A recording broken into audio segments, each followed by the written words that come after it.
Tonight, we are celebrating the Arthur Ashe Institute for Urban Health. It's the 28th Sportsball. Join us. Yeah.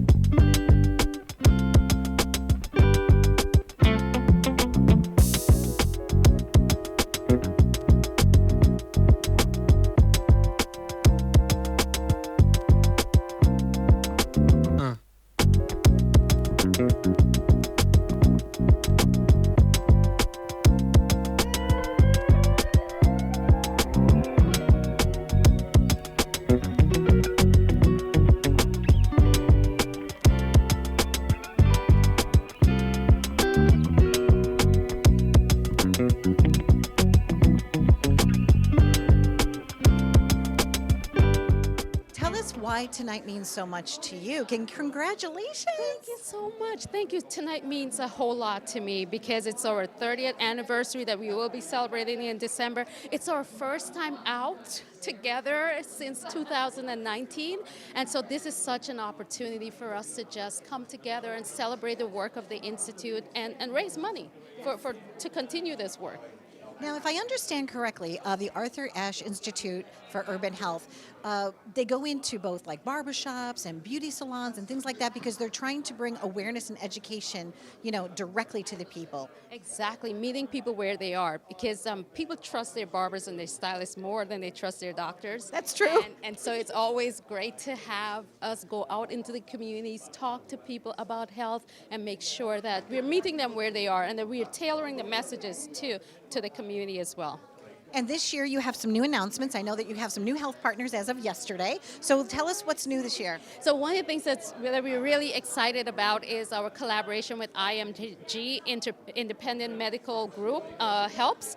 And they're based in Florida. And this partnership gives us the opportunity to provide education, but also link people to services and link people to care. And so we're really excited about that.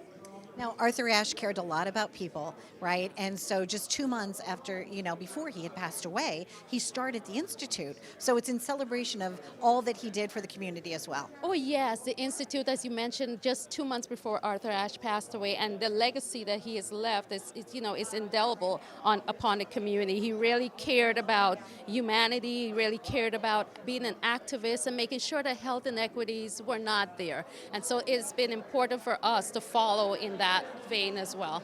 We're going to have a great time tonight. Is there anything that you're looking forward to winning? Because you've got some great things like a silent auction. There are some nice vacations out there, so I want people to just go in and try and get those. It's going to be awesome. Thank you so much. So kind of you to stop by tonight. Have a beautiful time. This now is Lori. How are you tonight? Congratulations. You're being honored. Thank you so much. I know. I can't even believe it, really. I mean, the Arthur Ashe Institute for Urban Health that I'm getting. And, I have emceed this event. I've gone for years and years. I know the caliber of people who receive these honors. And I say to myself, wait, are you sure? Now, I got a chance to meet your daughter tonight as well. So the two of you, like the mother-daughter team, I guess you celebrate one another. You're doing good things together. We do. Every step of the way. That's my travel buddy. And also, of course, when I was on the air here, in the evenings, we would have dinner together. But no, I have another daughter, Alex, who's in Cleveland right now. But that's the system that all three of us have built of supporting one another. Nicolette is in private equities, and she was working for Ariel Investments, and now she's the chief of staff for Ariel Alternatives, which is main goal is to create wealth for minorities. And she's killing it. And it's funny, she used to come here. She went into sports actually first. She went to the NBA. Okay. And anyway, and then she's doing this now. So yeah, and she wouldn't miss it for the world. In fact, I had her go over my speech tonight. Oh, you did? I had her edit it. Excellent. Now, you had mentioned Cleveland, and I know that you had recently moved there. Tell us what you're doing in Cleveland. I grew up in St. Louis, Missouri. Oh, you did? Yeah, I'm so Midwest. Oh, okay, all right. Okay, well, the Clays are good friends of ours. Bill Clay, the former congressman.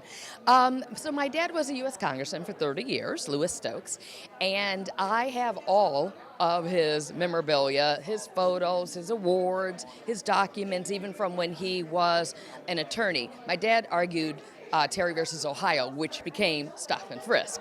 And so I have all his legal papers, everything. So I feel that I really have, it's not just the responsibility, but the passion to get all these documents to the right place, whether it's the Lewis Stokes Library or to Case Western or Cleveland Marshall Law School or wherever it is. So I have tons of this stuff, and there is no way I could do that in work. So Understood. And so there you go. And so between, the legacy from your father to you and from you to your daughters, it's, I believe in that. I really do. And I think it's wonderful when families can step up and make a difference in the community. And that's what Arthur Ashe did. He stepped up and he decided to start this. Right, and I've said it many times that for my family, for the Stokes family, that public service, community is in our DNA. That's all what I've ever known. I was out there knocking on doors, grassroots effort when my dad ran for Congress and I was 6 years old.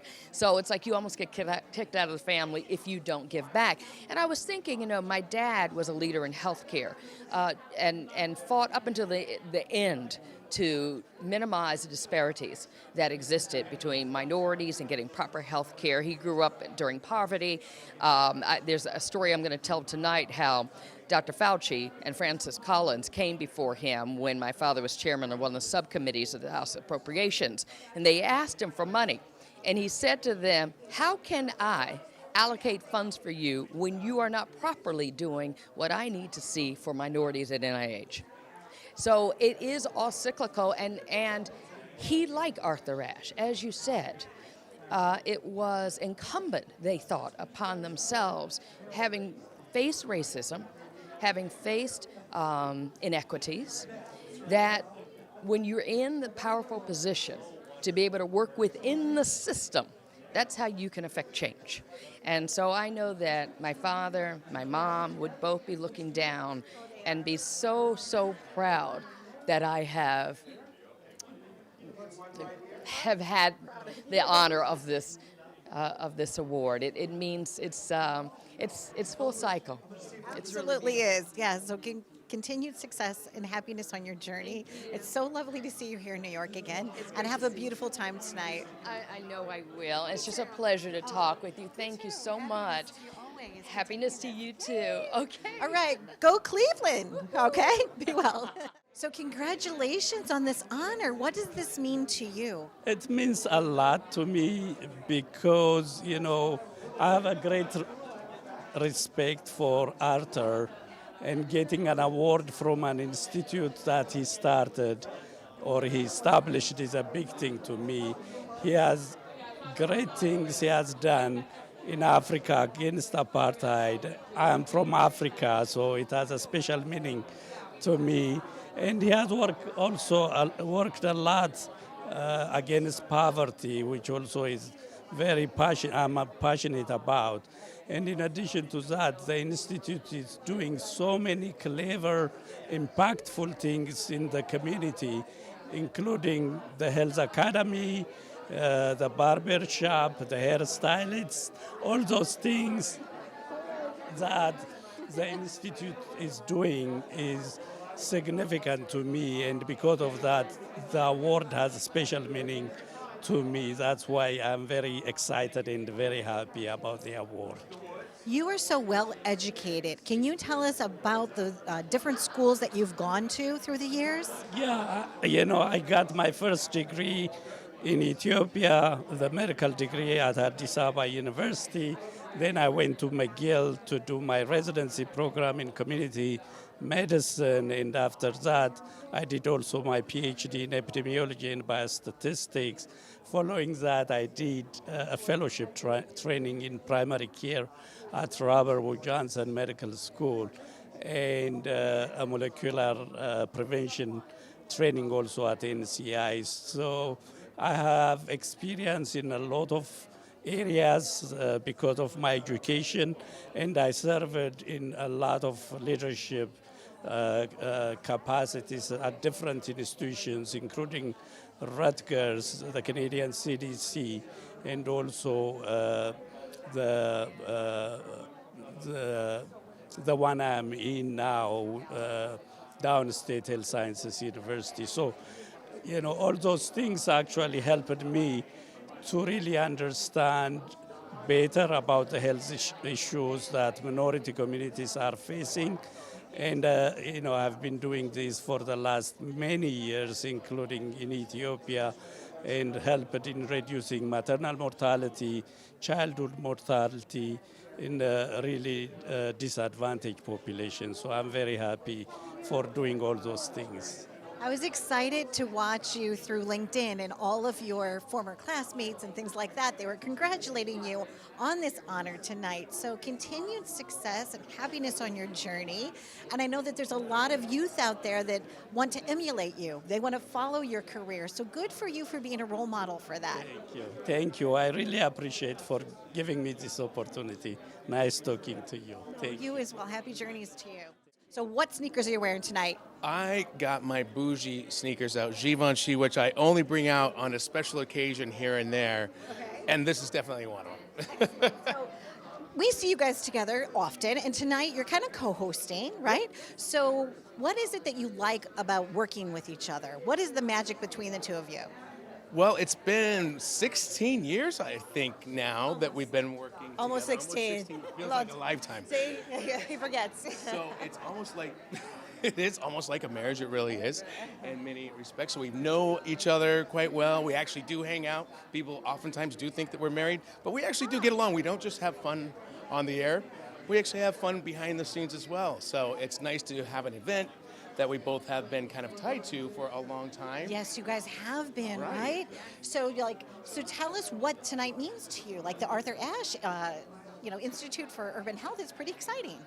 It's very exciting. So for one thing, I've always known who Arthur Ashe was, but I never been to a tennis match. So actually, he took me to my first one at Arthur Ashe Stadium. Yes.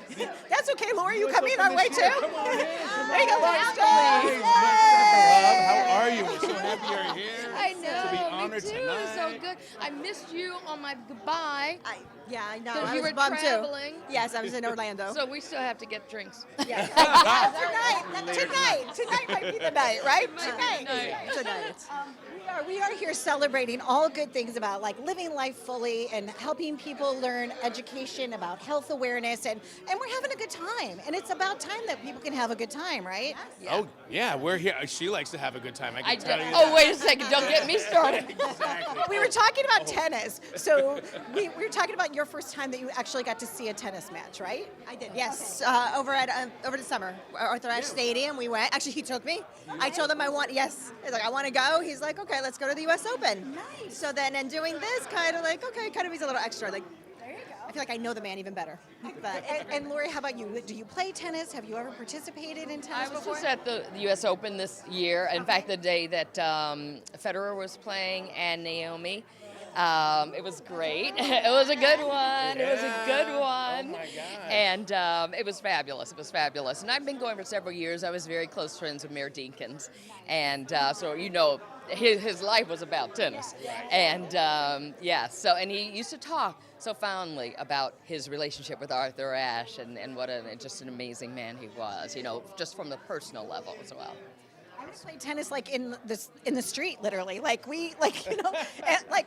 up in 1875 Violet and Florissant, and we had like the old tennis racks that like were the plastic kinds, not the fancy kinds or whatever. And we thought we were Whatever you playing. can pull out of the garage, whatever, the gutter. But then when you go to the U.S. Open or you get a chance to watch a real match, it's like, I wanted to be down there. Yeah, but then security would have to come. All right, I'm leaving you. anyways. Well, no. Oh no, you No, we no. wanted you to crash our party anytime. You come anytime. The host, the honor. Our honoree. Come on And in. former honoree. I was an honoree some 4 years ago. Happy to be back. All right. Yep. And then we'll probably put your name on the list too for following you. Who knows, right? Deserves it. Exactly. There you go. We're celebrating life. Stay tuned for more. We're living it up right here at the Pierre. With us now is Howard Cross. So Howard, tell us what this institute means to you, the Arthur Ashe Institute for Health.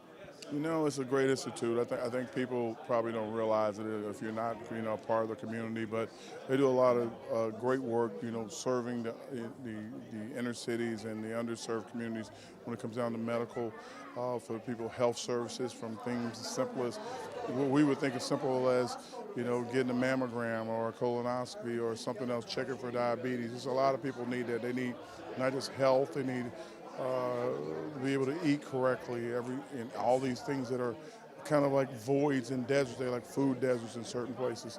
And then on top of that, they make it a way for inner city kids to become doctors so they can actually go back into the communities that bore them and took care of them and served them.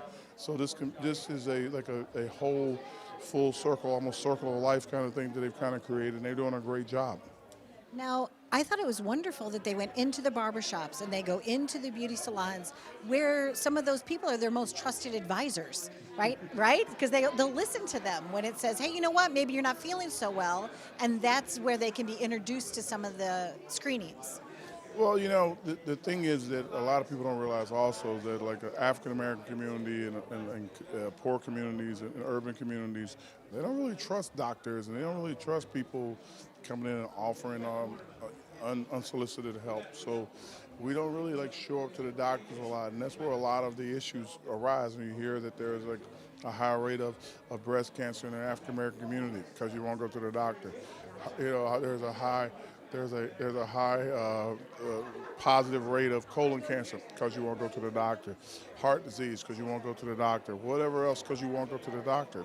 They're actually going into the communities. The community barbershop is one of the most famous places. Churches are also extremely important where people get together and they get a chance to talk to and see medical professionals and be able to get the assistance they need. I thank you so much, and I know they want you for a photo because we could talk all night, but Howard Cross, thank you so much. Have a great time this evening. God bless you. So tell us about tonight and why this matters to you so much. You're a serial entrepreneur, you're a beekeeper, you do all these wonderful things, but tonight you're bringing your goodness here. Well, look, this is my favorite organization, 30 years. It's our 28th Sportsball. Really just celebrating the work that the Institute does to, impact communities and, sort of tackle the diversity issues that we have in health and equity. So really excited to be here. It's always a fun night. I got the chance to wear some sneakers. Yeah, what are you wearing tonight, Brett? Those are nice. I'm wearing Pumas, the original Clyde Pumas. So Ooh, I like those. Thanks to Puma for supporting us, and we're going to have a good time. We are going to have a good time. Now, tonight, there's so many people from different walks of life all celebrating one thing, and that is about health awareness. A lot of times people aren't taking care of their health. Maybe they're afraid. What is it about this organization that helps people and bridge that gap over the fear? Or maybe just like the lack of knowledge? Well, I think, look, it's meeting people where they're at. It's having the right health advocates in the community to speak to people where they're at and talk about the issues that they may not even know about. So it's really about the health education and our Health Science Academy, which is really built to get young people interested in the field of health so they can, continue to develop that generationally. And so that's how it all begins, and that's how we start, and we're happy to be here. And a lot of the students are here tonight, which is so great. They're here in the community, they're networking, they're meeting new people, they're learning new things. And I have to ask you about honey, the properties of honey. Why is honey good for your health? Well, I mean, look, it has so many different things. It's antimicrobial. It actually helps some people with allergies. If you have any diabetes issues, it's lower on the glycemic index. I mean, there's so many things. It tastes great. You put honey on anything and it tastes better. So it's an amazing thing. I mean, bees just in general. The honeybee is a really amazing insect. It does things for us. A third of our food source. And all of the byproducts that come from bees is just amazing. I agree. Save the bees because we need the bees.